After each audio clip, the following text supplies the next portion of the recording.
Many of you have been inquiring about how to use the USB capture of your CURVE500 Plus, how to connect it to the computer. Do you need to install any drivers? Today, I will tell you all.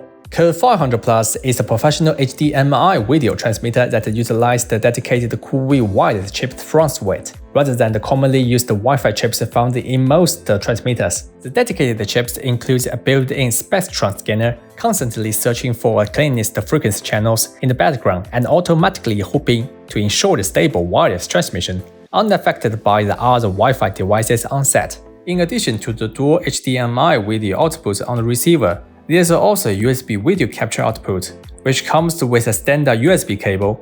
Simply plug one end into the receiver and the other end directly into your computer. No additional driver installation is required for both Windows and macOS. It functions just like connecting a USB camera, plug and play. You can use any video streaming software, video conferencing software to access this USB video capture device. By capturing the signal via USB onto your computer, you can enhance your live streaming, video protection, video conferencing with a professional video quality.